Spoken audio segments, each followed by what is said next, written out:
Time to do some sketchy shit. Doo-da, doo-da. Hope I get away with it. Oh, da doo-da day. Hello everybody, welcome to another episode of Shooting the Shift. That's Milton.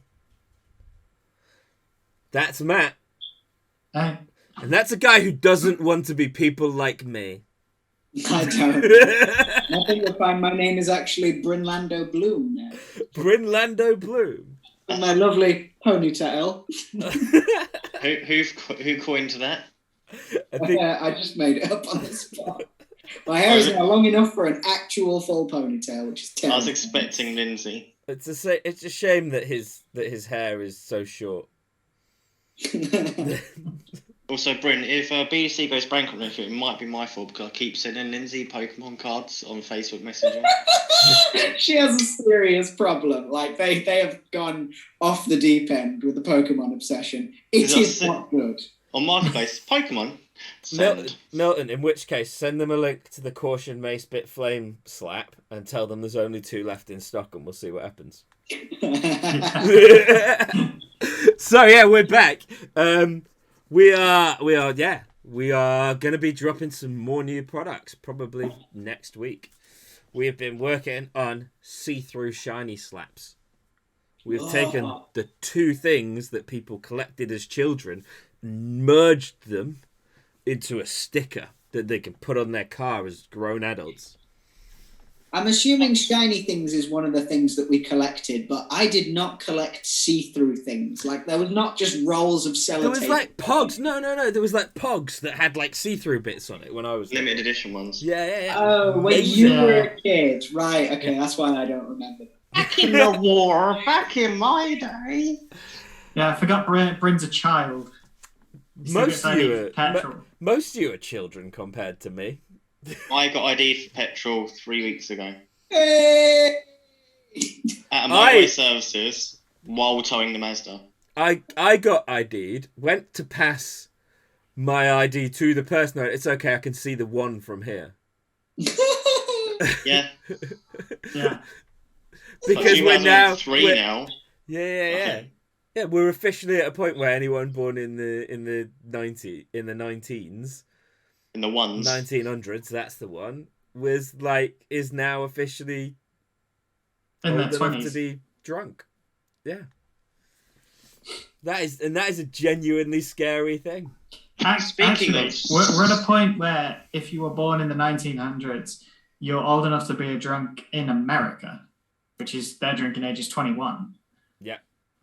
And speaking of scary things, it brings us on to our theme of the video. It is the theme of the video. We've managed to go the whole 3 minutes into this video without telling you what the theme is, because this week we're going to talk about that sketchy shit that we all know we've done in the past to get you back on track.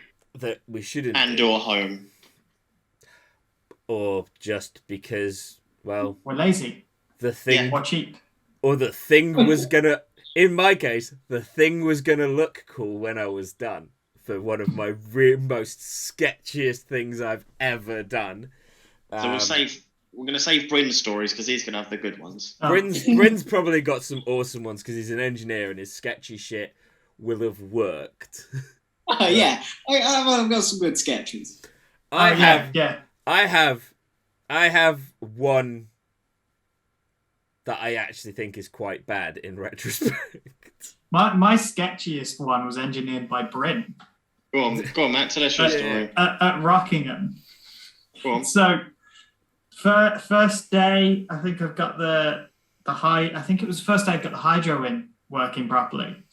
And after like 2 laps, all my brakes went soft. I was like, right, that's weird.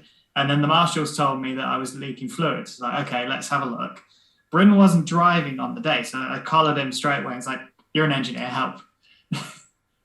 Whipped the back wheel off, and sure enough, where it was basically where the piston goes in and out of the caliper, there's a rubber seal there, and that had been worn away, and that's where it was leaking from. So I was like, well, in normal circumstances, that's it, game over, you've got no brakes. But luckily, my rear lines were still rubber. So I bought a pair of mole grips off our mate Sean. Literally bought them because I'm like, I'm not going to be able to give you these back. We bent the rubber line back on itself to essentially block it off. Mole gripped it, cable tied it up onto the chassis, bled the brakes again, and carried on with 3 brakes on track. I have a similar story, but Phil did the similar thing at, I think it was Coventry. One of his brakes failed. So instead, what he did is he took the bolt out of the banjo and put a normal M8 bolt through that's not sort of solid, so the fluid couldn't get through, and he still had a sealed system. Yeah, that's what I would have had, because we said at the time we were lucky I wasn't on braided lines, because if it had been on braided lines, I wouldn't have been able to do that. But as you say, you just put a normal bolt in, you'd be fine. If I'd been doing a normal track day, I would not have done that. Yeah. But because we were drifting and the MX-5s are so biased towards the front anyway, it's like, yeah, it'd be fine. I just don't have a hydro for the rest of the day. I've also had my rear brakes fail at Formula G. Sitting in the queue, done my first battle, fine. Waiting in the queue for second, go to pull away, fine, and put my foot on the brake and I squelch. It doesn't feel right. Pull on the hydro, squelch. Go, and then I take the wheel off, and the brand new caliper had failed. So we used what they called like the scissors, rubber, and they pinched the wire. Oh yeah. And and we put them on it. But we didn't. I had too much air in the system, so the hydro didn't lock. No. He left. By any minor miracle, do you mean a hose clamp? That's the one. Hose clamp scissor things. Like the idea of rubber scissors, they sound great. Sound like they might be safe for Matt to use. He's got the ones that are a lot of jagged eggs in it. Matt, are your scissors shaped like a dinosaur? No, my scissors are over there. Really importantly, nobody forget to answer the if you know, ask the... Well, we don't know, actually, because we're filming this. We are filming this before we do the live episode. So we don't know if anyone's going to ask the if you know question. Okay. I've suddenly remembered that we've not done the live podcast yet. No, that's... yeah. Spoilers, bam. Well, it's not spoilers, it's leaving Bryn very confused, which is kind of the point of the statement. He didn't even know yet. So moving on. Yep. Bam, what's your sketchy story? So, you boys never saw the car. You might have seen photos of it, like from back in the day, of my Punto build. Heard enough about it. Yeah. So You had a Punto? Yeah, I had a Mark II No, Punto. shut the front door. Milton, it's not fair to do sarcasm to people on the autism spectrum. We don't understand it, you prick. I think it's fair. I'm going to back you up. I'm allowing it. I'm giving you a hard pass. It's racist and you know it, Milton. The back seats. The back seats of the Alpha 147 are not a direct fit to the Mark II Punto.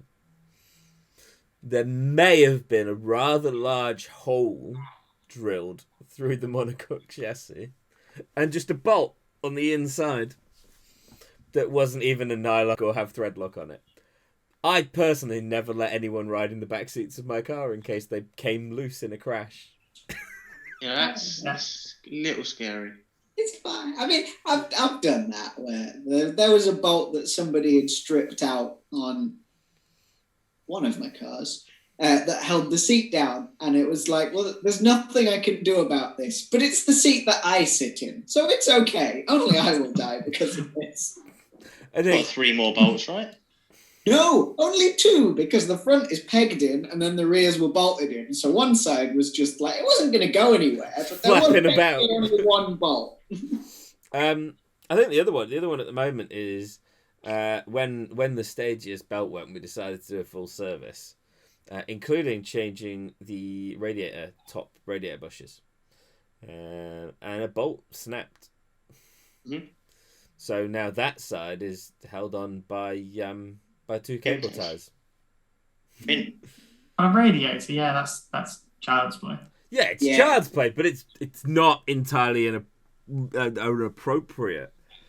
I optimal would fix. say that actually might be a benefit. The radiator in the MX-5 has been held on with cable ties for 4 years now because the aluminium on the original radiator just snapped. So cable ties don't fatigue and break. I can tell you that because they're 4 years old, and do you know what? They're going better than the metal was.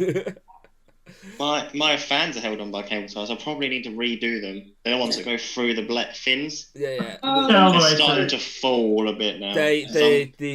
That has happened to my 5 in storage. The radiator, I just went down one day and the radiator fan was just hanging out somewhere in the engine bay. So we do need to, over winter, I think we need to get all the boyos together at my workshop. Changing a radiator is an easy one though. I did that when I couldn't do I don't think we stuff. need to change the radiator. I think we just need to reattach the fan personally, and give it a little bit of a service. Yeah. Oh well, we had plans for doing that. We did have plans for So thanks lockdowns. Yeah. Just So in case, Bam. another. I know. I'm gonna get Milton a professional one made. It's Big Bang Theory. I know. Any nerds out there? But and then I think the other one that I did in my youth was cut springs. Is that bad, I've never actually done cut springs. As an engineer, if they're done, say like half a coil in line, and they're still in the cups and all that lot, is it dodgy? And they're not progressive spring. They're just. If they sit on the mount right, they are fine. The main problem is that most coil springs are flatted at the bottom. So when you cut a coil off, you're just sitting them on like the end of the spring instead of a full coil. But a lot of stuff they cheap out in the factory because they don't want to do that, and they actually make the seat all weird and angled so that so it sits properly. But of course, also at some point you're just going to bottom out, and that's not great. I think cut springs, like you say, if it fits in the cut properly, you're fine. As long as you change the damper to match. So like with the NAMX5, if you put the Bilstein damper on, because I think that's a bit, it's different to the stock one, with your lowering springs, you're fine. And then you're less likely to bottom out. Wouldn't know. That's the legitimate non-sketchy way of doing that sketchy mod. I wouldn't know about the MX-5 Mac because my factory ones were Bilsteins. You should have cut them. What with the Bilstein springs? It is a common thing. You put them on, and you can cut like a coil or a coil and a half off, and do you know what? Just as good. Yeah. And it's lower. My mate did it, and honestly, I did not expect his car to ride good, and it was great. It was really good. Yeah, but it's not a fancy time, is it? Is Bryn's new role in this just giving people really, really bad advice? I've said it many times. Do as I say, not as I do. But you told people to do it. Yeah, I did tell people to do it because that's Bryn approved. That's how you know it's not sketchy. On our winter episode, Bryn, what you told people to do was to shoe it in the snow. I told them absolutely not to do that. I just told them that's what I do. Yeah, there's a difference. This one is patented Bryn approved. Yeah, this is fine. I So- approve. I have another sketchy thing. It wasn't really a mod, but back in the day before I was smart, and I actually didn't really shock. They were words. Well done, But right? you're smart now. Yeah. Sarcasm sign. That's not my address, that's a return address. That's my pension, because I'm old. Yeah, we established that at the start. What's the rest of your story? Thank you. Was how I used to get my car to the track. Because I don't road it anymore, because I'm too stupid and too tempted to show off in it, because I can drive, I used to A-frame it. Now that's sketchy. I mean, A-frames aren't sketchy. They're also perfectly technically legal. On a drift Technically, they car with a are. welded diff, However, they are technically legal as long as the car you're towing, because it has wheels on the floor, has tax, MOT, insurance. mine had neither of them. Neither I'm of pretty those sure three they things. basically tell you, please only do this in an emergency. Yeah, And then not to it's like, go from. every day's an emergency. I've been Not to having an go from- emergency for 2 years. So that same A-frame that I used to get the NC back from Cornwall for 200 miles. Yeah, That Metro one. to Coventry is not an emergency. No, it wasn't. The thing is- It was an emergency. There was an idiot that needed to go racing. The thing is, they don't even feel that. They don't feel sketchy at all. They don't feel any different to towing a trailer. Remember we went to Rockingham and I left early because I had migraine? Yeah, I jackknifed it on the roundabout leaving. That's probably because you had a migraine.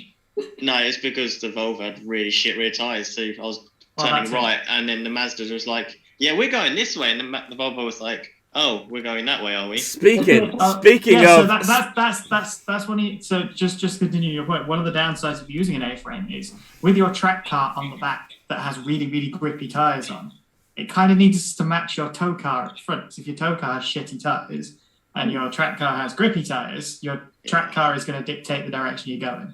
Grippy tyres and, let's remind ourselves, a welded diff. What don't welded diffs want to do? That's right. Go any direction apart from fucking straight. I think that brings us back on topic. Look at me, I've done it, boys.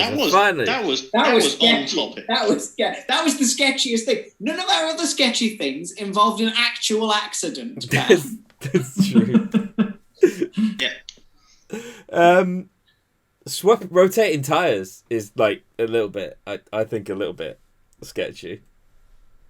Yeah. Bryn's done that before a few times. I can't be trusted in the tyres, okay? The tyres that I took my Passat to an MOT and all 4 tyres failed for various reasons. I thought they were fine. I was perfectly happy with them.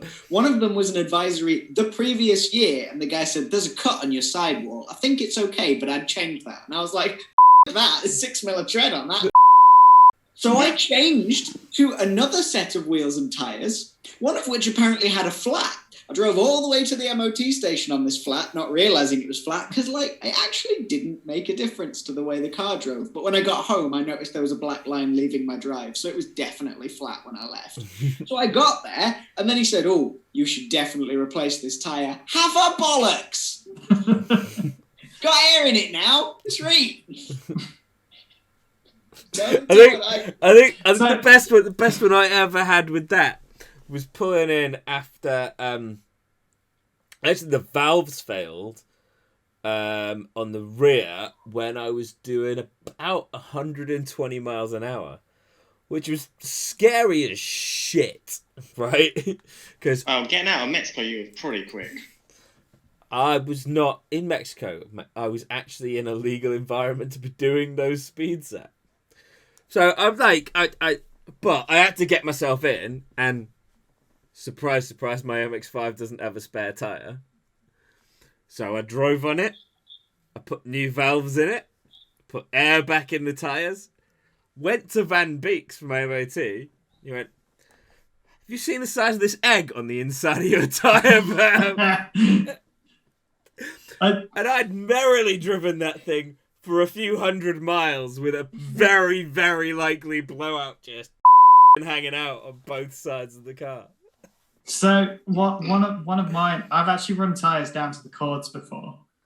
To a point where on my way home from picking up wheels with new tyres on, because at that point it was cheaper to do it that way. One of the tyres delaminated and I could hear it in the footwell when I was about a mile from home. But one of the things I did was with my MX-5, when I was on the road, had way too much camber in the rear. So I'd literally only driving on the inside shoulder. Yeah. To a point where one of them got down to it must have been 1 mil of tread. It was basically illegal.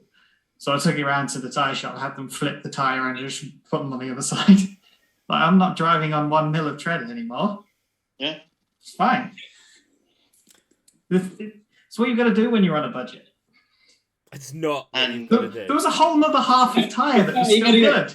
It's what you're gonna do, but Yeah. it's not what you should do. No planet where you should have done that, Matt. The bit with no tread wasn't touching the ground. It's fine. That's what makes it sketchy. Yeah, It's still no tread. All right. But what you should do is, on your drift bars, make sure you've got decent rear alignment. So use all of the tyre. Yeah, I was on minimum, and that was still 4 degrees. What? It was like -4, like -4 degrees, and that was the minimum I could get. Couldn't get any less. Speaking. You never got to see the back of that car, by the way, Matt. One thing, because statically they have a lot of camber, but by that point the camber gain for the suspension travel is utterly ridiculous. So you'd follow Matt down the road, and every bump you went over, you could just watch his wheels go. It was the weirdest looking thing. Yeah, And he's wondering, why have I got the rear traction? Well, the problem was, on a bit of a tangent, at the time, the only option to get rid of that camber at the time was Driftworks arms that basically disintegrated if they hit the chassis. And they do, which they would have done at that height. Driftworks never told anyone about that. Yeah, and it would have done at that height because it was far too low. And they didn't tell you that, so... There's a sketchy mod for you.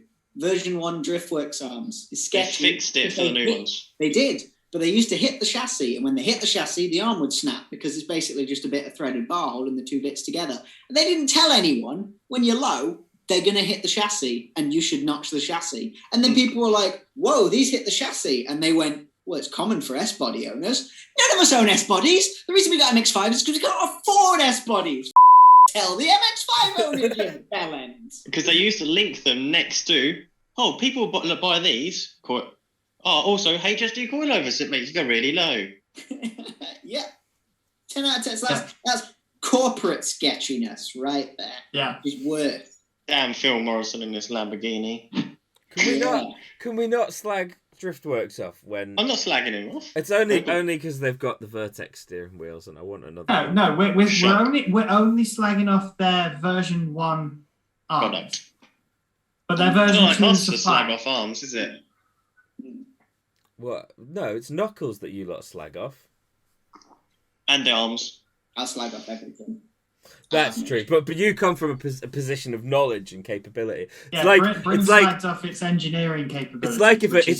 It's like if a vaccine creation doctor went, yeah, this COVID shit's not good. Then I'd probably listen.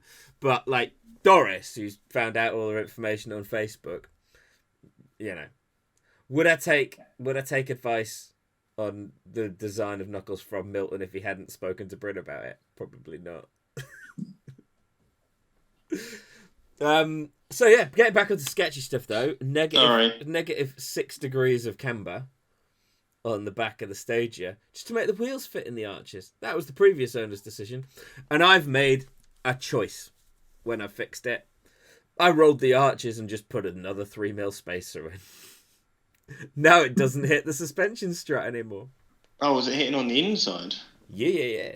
Yeah, the inside of the wheel was hitting the suspension. There is a bit where there is no longer any thread on the suspension, and the lip on the inside of the wheel is pretty flat on both sides. That's like what happens with my wheels on the rear, on the drive shaft, but only on one side. Because of tolerances. I mean, you can call it tolerances at that point. I mean, I think tolerances by smashing the arms out of a rock. I think we should definitely hear some of Bryn's now. I remember a car where he had to climb in through the window. Yeah, but that wasn't that sketchy. That wasn't sketchy. Yeah, I mean, I would say that I don't have that many sketchy things because, if I'm okay to do them, then how sketchy can they really be? Apart from Civic, other things that we've mentioned. Yeah, I mean, I'm going to mention the Civic. I mean, we did straps. What was it? 8 tires to the rear of your MX-5 once. I mean, yeah, but I'm just going to sit back and let Bryn talk. There's a picture of that somewhere as well. It's not sketchy because I was perfectly happy to do that. I took a calculated risk and decided if it was right. Okay. I think most of that was actually strapped to your fiberglass hardtop. Yeah, it was great. It was fine. I decided it was fine. I gave it a wobble. It was all right. Okay. You say that's not going anywhere. Put it this way: it was more all right than the first time I went to a drift day, because my rear tires were vertically stacked. Nothing underneath them. It was like a flat boot and bungee cords. Yeah, that was sketchy. But we learned very quickly. I did that once.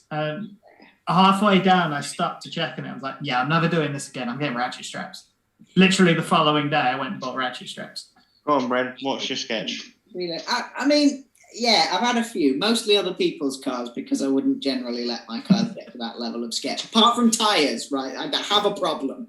The problem is I don't give a fuck about tyres.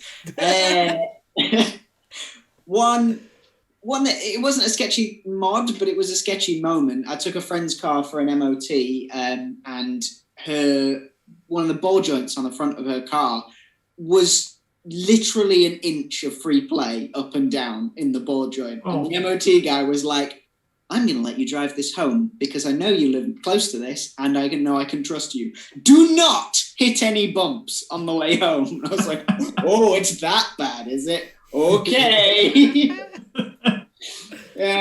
And then obviously there's the Civic, which I would like to point out I didn't own, and I did not condone all of the decisions that were made on this Civic. But there were two very sketchy moments with the Civic.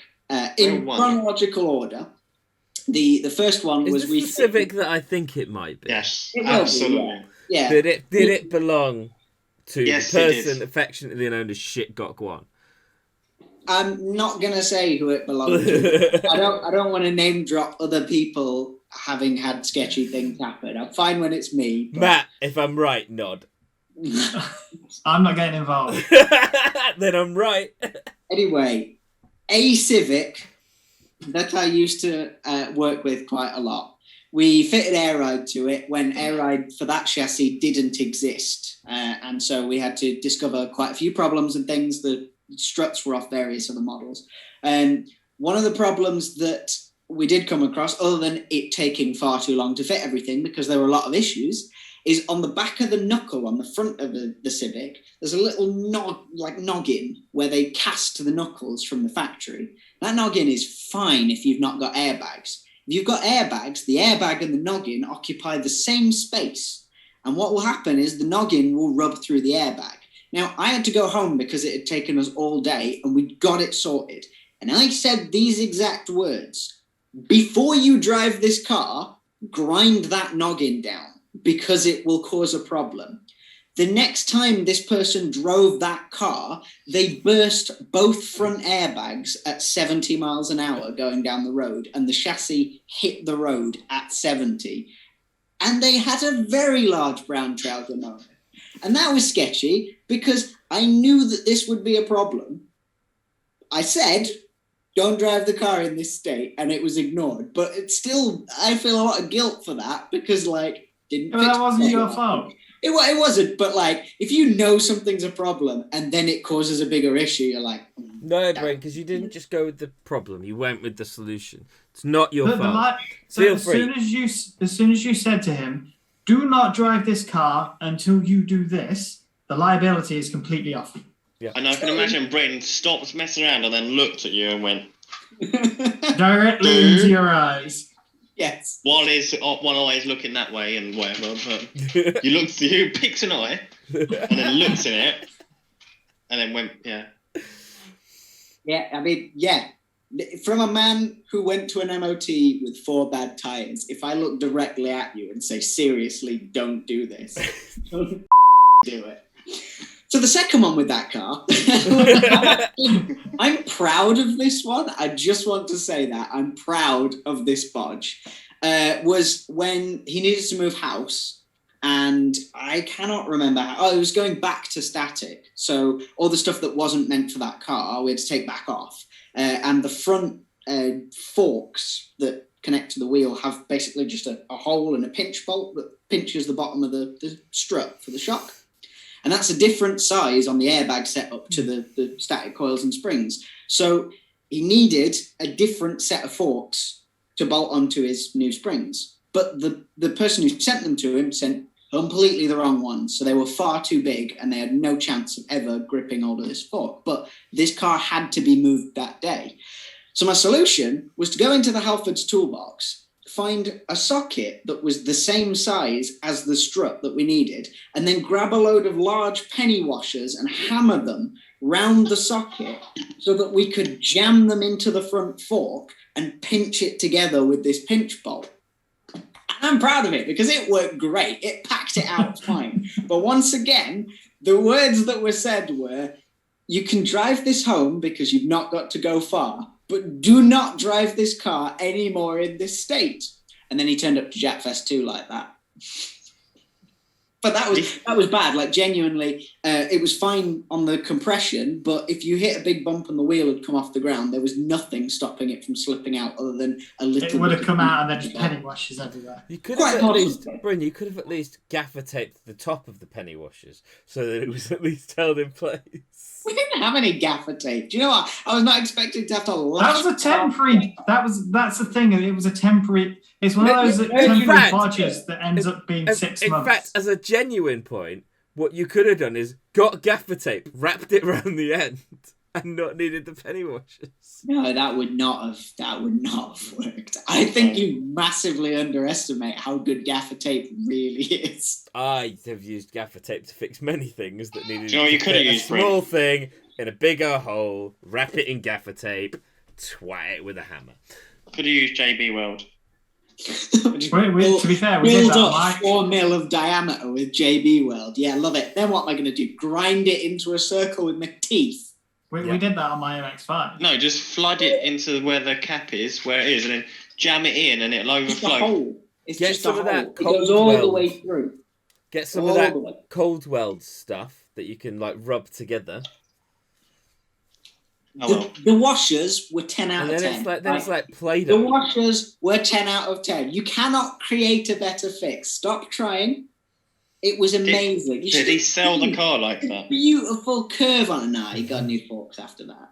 You sure? I got very angry when he turned up to Japfest with that setup. I think I remember. I think that's actually No, I think I met him when I met Bryn in the fur coat for first time. Different. That was Yeah. But no, I remember that car, and I remember Bryn shouting at him. What? Yeah. So actually, that roll-up cold weld stuff, I've used that to fix a Fiat Punto engine on a few occasions. Is it like 25% cold weld now? I don't know. Gasket problem. I don't know. I can't remember its reg number to check if anyone's got it. There was a bracket for the intake that just snapped off, and I was like, Oh, speaking of snaps, I have something that's really sketch. okay. So back in the NA days with MX-5, it was black at this point. I was doing drift taxiing and having to rag the nuts off it to keep up with other cars. And I was twinning with Danny, and it was either going to the really, really expensive Santa Pod catch fence that catches 300 miles an hour drag cars, or stop and let Danny maybe hit me. He bumped me. I thought, shit. Drove off, it was fine. Carried on. Also, and then ever since then, I had a weird noise occasionally. The exhaust would rattle. I had a Cobalt exhaust, but I thought it was just the baffles coming out. I remember. Was that the crash where he signed the dent? No, it's a different one. Oh, okay. He hit my back wheel just. No, he hit the front of me, but I was on the full brake, so there was a lot of forces. That's a key point. I know where this is going. That's Anyway, key. carry on. So this was at the beginning of the season. I kept going because it felt fine to drive. There was occasional rattle. I had a look, nothing there. And then the other day, I was waiting for someone. I was looking, and I thought, wonder why that does rattle. I had to look underneath the car, and I was like, why is the diff touching the exhaust? Because the Cobalt back box has like a straight bit and then a big sort of resonator. So I thought, that's why it was rattling, because it failed, which it has before. And then I was like, why is that? Why does the diff look like it's pissed? And an MX-5 diff is like this, and then with two arms, and then this is the diffy bit. Well, what had happened is it had gone like this. So my diff was only held on by two little M12 nuts on M12 studs and one big M6 Bryn, or a big M8. Yeah. And hadn't you had it like 2 years like that as well? No, it was 6 months I was drifting like that with the broken diff casing. Nice. It shows you how strong the diffs are. But it was designed to fail in that spot to save drive shaft and props and diff. All you had to do was take the colours off, put another one on. It's a design feature, and it probably saved axles and... That Milton took 6 months of advantage of. I didn't know it was broken, did I? It tells us that now, but the funniest thing about that whole thing is what people have started doing is welding the arms, like big plates on the arms. So what happens is now is somebody has a crash on that same crash, and they're just going to bend your subframe away from your chassis. Bryn, what do you think of that? It won't randomly snap when you do a big. Okay, you just need a new shell instead. Yeah, or axles. I think I've had a very similar one to that actually. It wasn't my car. It was Chris's car at BDC, and a lot of people probably saw this in the video of the round. He was complaining that there was a lot of like banging in the back of the car, and he'd just like taken the corner of the bumper off, and it was flapping around. So I was on the radio like, "Oh, it's just the bumper."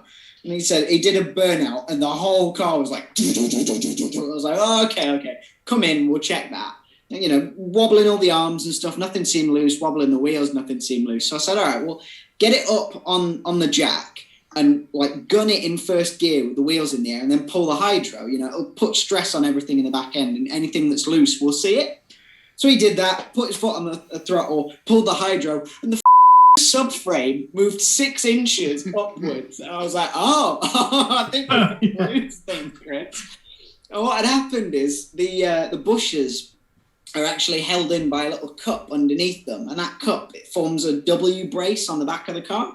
Now, he'd just gotten rid of the brace because didn't think it was necessary, not realising that the ends of the brace actually are very necessary, and so the rubber snapped and just pulled through.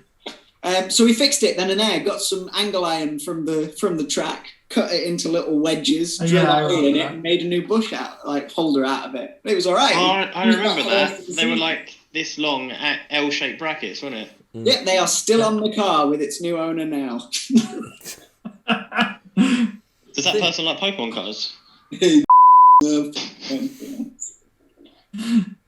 Hey, at least with something like that, you can see all the sketchy podges because there's a whole video series. Yeah, and that wasn't sketchy. Once those little L brackets had been put back on it, that fixed all of the issues. There was no sketch anymore. I mean, it looked sketchy because it was a fucking piece of angle iron, but...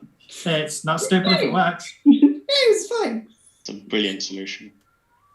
I'm at the place where I've got some sketchy bodywork repairs that I've done. But how sketchy can a bodywork? I mean, they're not that sketchy because they were on non-structural parts of the car, and I did use fiberglass and mesh. So they're not that sketchy. I've done sketchy transportation, but you kind of have to do that with a MX-5. Mm-hmm. So I did an MX-5 bonnet to Bryn's house. Oh. So I put the bonnet on. I put the roof down, bonnet on top of the car, resting on the windscreen and the roll bar, and then a shitload of bungee cables and ratchet straps and everything. It didn't go anywhere. Basically a hard top, right? And a 42-inch TV in the passenger seat. So, in an MX-5? Yeah, wedged it into the passenger seat to a point where it stuck out the top. So as you were driving along, you were getting a direct flow of air into your left ear. It acts as a sail as well. If you went, there's a bit of a high left wind, you would sort of go... Yeah, pretty much. You've reminded me of exactly the same kind of thing. I got a double bed in my Seat Arosa. I could not use second gear at all, or the handbrake, or see out of the left-hand side of the car. But otherwise, it was fine. It literally had to go in a 1.48 valve Arosa from first into third, guess that there was no one next to you before you took the exit. That reminds me, I did it. That's gone There we go.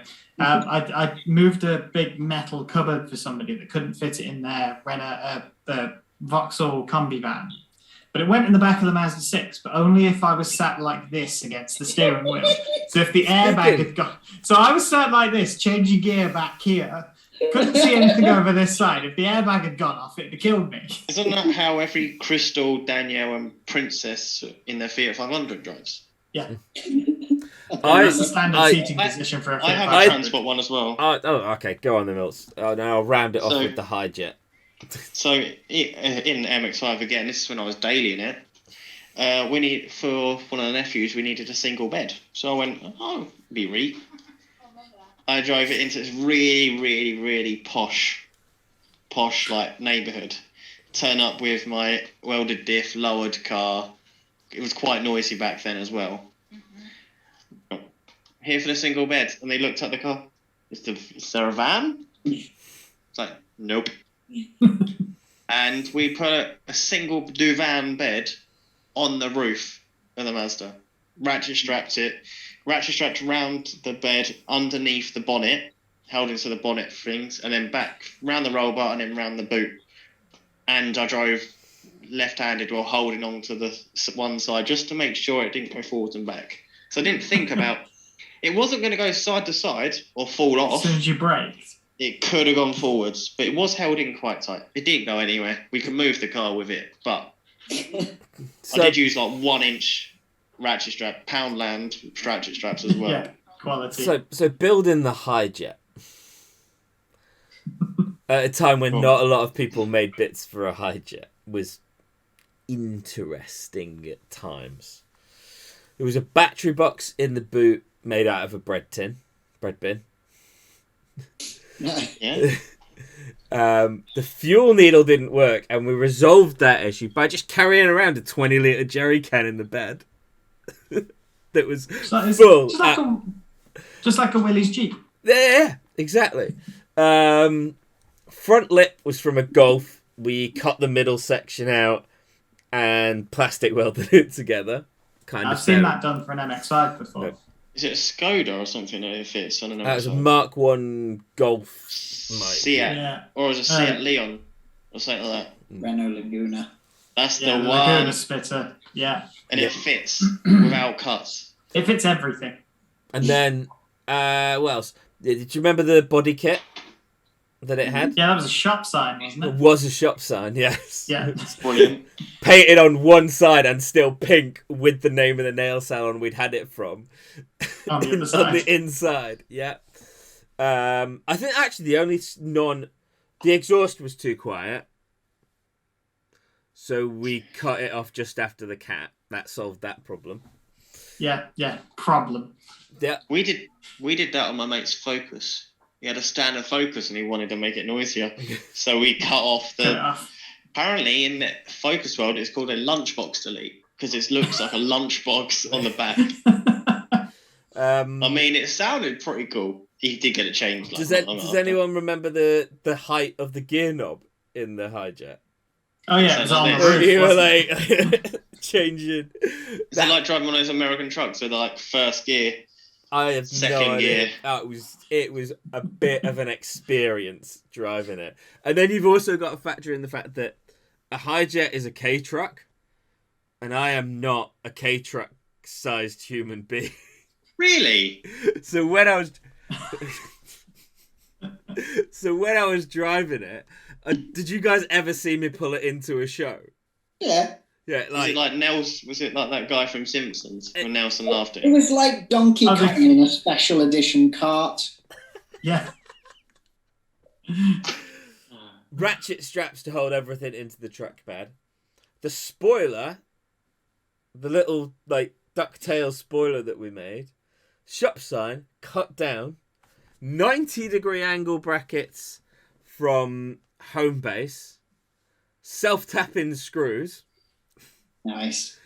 and we bent the 90-degree angle back to a 45-degree angle and just drove it on home into the back of the truck bed, which was It sounds another like reason. Audi Le Mans engineering level.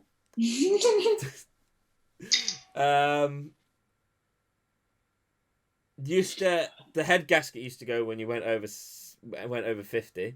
Like literally, you go over, you hit 51 mile an hour, and you need to do the head gasket again. What else was there? I think we're pretty. Sounds pretty sketchy. For The us. audio. Did anyone ever get in the cab and see the speaker setup? I don't know. That I was don't think I ever not. saw it in person. That was not a factory transmission tunnel. That was made out of bits of MDF and carpet. Good. And you could lift it out of the car with very little effort. I think one of the other sketchy things I ever had was my first drift trailer. Oh yeah, that fell apart just before a drift day. I'd obviously loaded it up with 8 wheels and tyres to tow it down to a drift day. Gone to meet Bryn, and then we were meeting in the Sainsbury's in Loughborough, and literally on my way, the main road before you turn left into the Sainsbury's, the rear tyre, I just hear it pop and go. It's like, great, okay, let's pull into Sainsbury's next to Bryn and have a look, see what's going on. What's happened is the trailer sits here, the axle has snapped, and the whole thing's just dropped down onto the wheel, and it's just rubbed through the tyre. Didn't we have to ratchet strap it back up to get it back to my house and just fucking leave it there? Yeah, so we looped a ratchet strap around it, lifted it up enough so the wheel would spin, drove it back with a flat to Bryn's, dumped it on the front lawn, strapped all the tyres to the back of the MX-5 and went to the drift day anyway. And that's it popped up on my Facebook memories the other day because you used it, you put some wood in it and used it as a big like windbreak so you could spray your hardtop. Yeah. Yeah, it went in the back garden for a little while. Yeah, so, then because I basically said to you, I don't unless you can fix it, which you said you might be able to, we'll just bin it, and they ended up being binned because I bought another one. Now my one. No, little box trailer. It was a little tiny one. Oh, it was towed with the MX-5. Oh, I see. It was work trailer. I was thinking of another one that your car was on, but fair. No, that was the first. Oh, you could have carried on. That would have been mint. It's probably worth noting for the audience at this point. There's several communal items that exist between us. Oh yeah. My second car trailer, like full size car trailer, I sold to Mel. Yeah, and I've got the communal arch roller at the moment. Yeah. By the way, Brent, Bam's got your arch roller. That's absolutely fine with me. The thing is, if anyone ever gives me that arch roller back, I don't have anywhere to put it. So if it just makes its way around the country, that's fine. As long as I know when I need it. That's all right. It needs to come back to me because I may have a new car to do it, and I need to finish off the car's car. That's good because Bam left it in North Wales when he was over there. That's fine. I don't have a space for it. That is There's lots of space for it where I've left it, and that's why I've left it there. We need to put stickers on it of everywhere it's been. Like it's like a passport. Get a passport. Start filling it in. Yeah. Are you borrowing Bryn's arch roller? You must stamp it. You've got to sign it when you've used it. With your Insta handle. Yeah, sign it everywhere it's been. I like that. With Insta handle, and it's got to be there is also a development on the communal arch roller. There was a part of and speaking of sketchy shit, there was a part of it that was very worn down whilst we were using it the other weekend, and it snapped. We have fixed it. It's where so there's like a pin that goes through the inside of it, with a washer that goes over it, so that when you're putting the tension on to roll. That thing's broken a bunch of times already. That's a shit piece of design. It's all right because we have put in the world's largest clippy pin, boy. Nice. And just hammered it to bend it back on itself. It ain't going anywhere for about the next 30 people. Good. Finally, somebody's fixed that. Also, I have one last story. Yeah. Yes, Bam does thing. I'd say we'll be here all night otherwise. Well, but when Bam started talking about the hijet, I remembered a vehicle that I used to see all the time back when I was at the University Motor Club. We were next to the Loughborough Off-Road Driving Society, or Lords as they were called. They had a club vehicle which was purely off-road. It wasn't road legal. It never went on the road. It got trailered to events, but it was, an off-road beater, basically. It was a Range Rover Classic or Range Rover Sport, like old Range Rover, that they bobtailed to make the back end shorter so it could go up and down slopes. They literally just angle ground 8 inches out the back of the car and then riveted it back together. But that's where the fuel tank sits on those old Range Rovers. So what they did was put a jerry can in the boot, screwed the jerry can down into the boot and just had a hose that went into the top of the jerry can.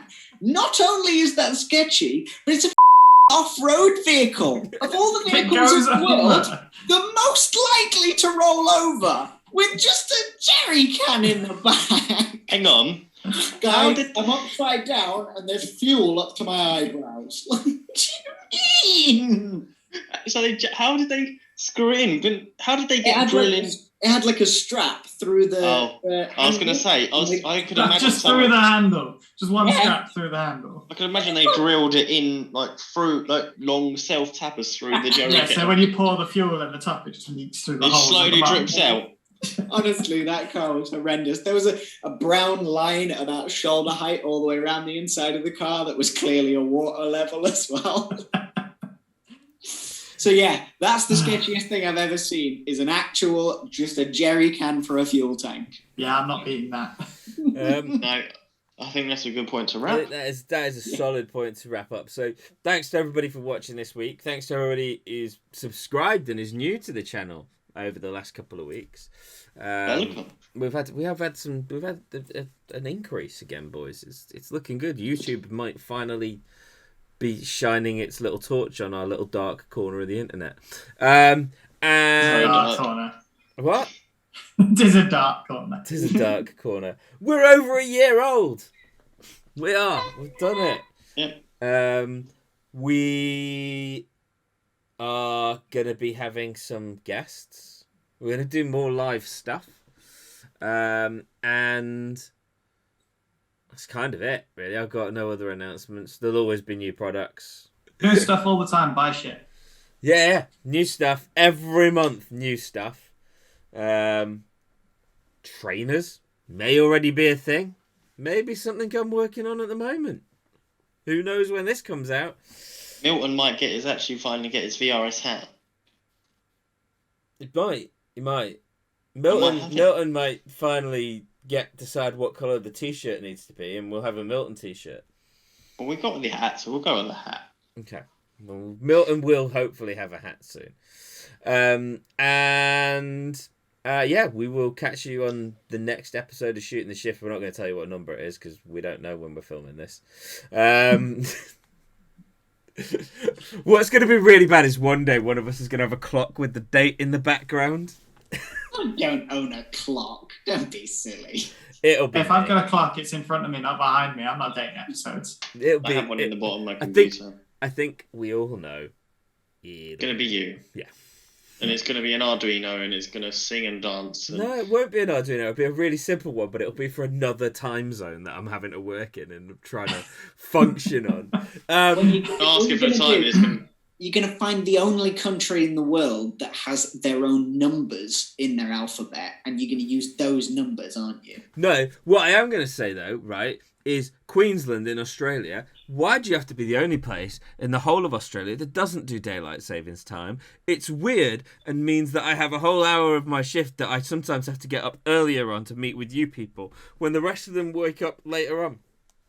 What we nearly did was wrap up there, and then we went on a tangent while wrapping up. But people from New Zealand haven't bought any. Fuck Australia!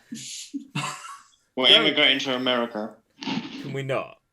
No. Can we go to Can we go to? Is it Nepal that's the only country that's got the funky flag? No. This isn't Flags of Sheldon. Anyway, finish wrapping up. Goodbye, everybody. We've been the normal Shooting the Shift team. That's a Bryn. That's a Matt. That's a Milton. Milton's telly. You've probably been watching whatever he's done. Penguins of Madagascar. Dave!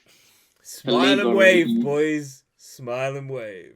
For legal reasons, everything I said I have done was a lie made up only for drama on this show. But these guys really did all their things. They're sketchy. Oh, I've knocked my monitor and moved my camera sneaking in. Smooth, Bam. Smooth. I did it, but you can't prove it.